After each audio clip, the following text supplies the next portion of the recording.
Hello, bachcho. Let's read this question. So this question says, match the columns first and second. Okay, left side में आपको column second first दिया है और right side में आपको column second दिया है. ठीक है, तो देखिए ए बोल रहा है कि force between any two bodies. B में लिखा है acceleration due to gravity, C is escape velocity, D is orbital velocity.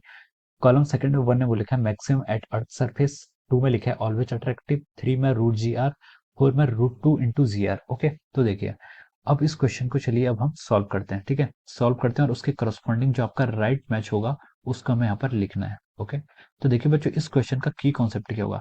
इस क्वेश्चन का की कॉन्सेप्ट देखिए, इसमें हमें डिफरेंट पार्ट में डिफरेंट क्वेश्चन पूछे हुए हैं, लेकिन they all are belongs to the gravitation chapter. ठीक है, they all are belong to the gravitation. Okay, तो हम लिख सकते हैं कि the key concept of this question is our gravitation. ठीक है, ग्रेविटेशन या फिर ग्रेविटेशनल फोर्स.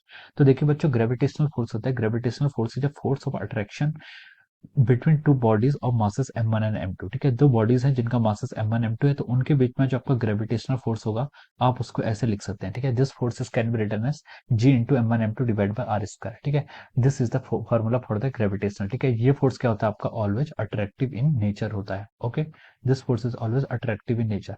तो चलिए बच्चों अब हम यहाँ पर कॉलम्स को मैच कराते हैं. ठीक है, अब देखिए पहला उसने देखिए क्या बोला है.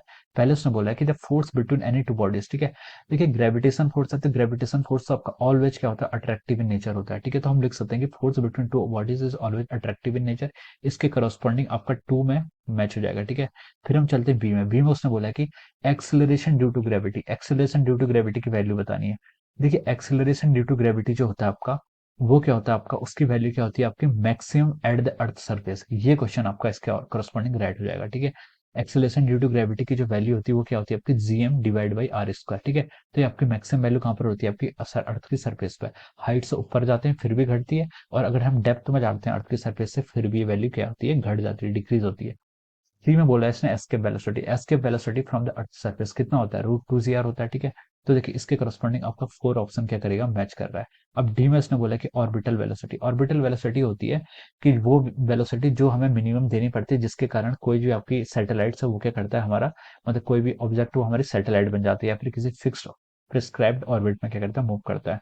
तो ये वेलोसिटी आपकी कितनी होती है वी ओ जिसे हम बोलते हैं, ये आपके रूट जी आर होती है. ठीक है, ऑर्बिटल वेलोसिटी. तो देखिए यहाँ से हमारे ये चार ऑप्शन हमारे मैच हो गए. 2143 का इसका ऑर्डर है.